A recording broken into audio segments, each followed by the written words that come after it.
Pat Buckley.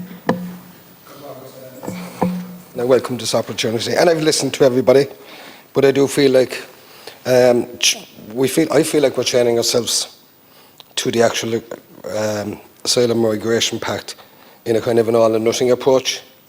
And while there is good things in it, I do fear for the fact that the current system here is broken. We haven't got it right. You can't buy a bee in a box because we don't know what the full pact is going to be and what powers we actually have in our own decision making. And that's where it comes to me that while we have, it's in our gift now at the moment, to get things right here. But we don't want to surrender that right now at present, not to the European Union. And why I say that, I suppose, is while there have been many benefits from the European Union, there's also been, I suppose, the cross between pros and cons.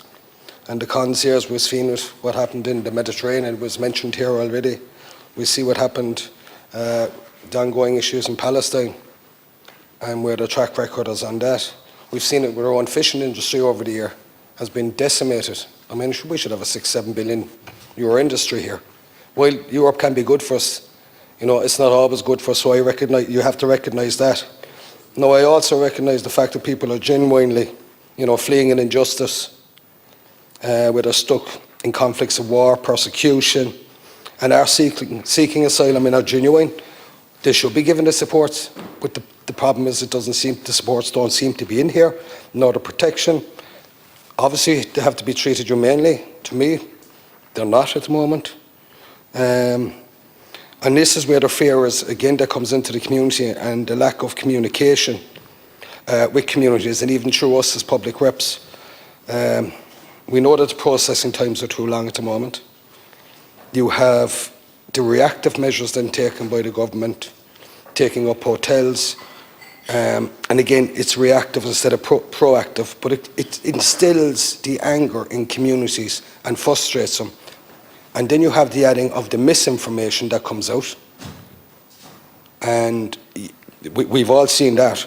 But I also want to mean about the fact that the communication that we have at the moment, and this is what I'm on about, the procedures and what's not in place. The minute there's a mention of international protection people, or whatever you want to call them, coming into a community to grab a hotel or whatever it is, the myth goes out that they're all individuals, young military age men, and so on and so forth, which is not true. I think the department needs an awful lot more stringent, robust and rapid information that goes out, because we know of many incidences there. And then also another one I want to make here, and it was referenced already, Ireland is full. But they're blaming the likes, like we've had a crisis in health, we have a crisis in housing. We've had that well before we've had migration into this country. So I think, that's not the fault of those that are seeking asylum here. That's actually the ongoing, I suppose, fault of the inaction of the government to plan properly over the years. So I want to try and dispel that.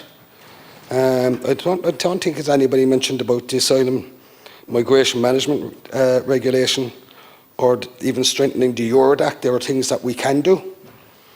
And that's there, to ensure that whoever enters the country, there's more information with them, who deals with the vetting, who's tackling the human trafficking, and who is actually returning asylum seekers where it's appropriate.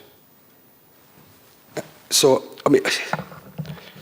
like everything, there's pros and cons, but I'm just very fearful for the fact that we're signing off on a thing that's going to tie this government and the next government and the one after that into something that just may not work. And I think, to be realistic here, while everybody has a sympathetic ear and so on and so forth, we have to get our own, I suppose, books in order here first, that you can actually provide what they're actually looking for. And you want something that's efficient, it's fair. But if people break the rules and stuff, it has to be enforced. You know what I mean?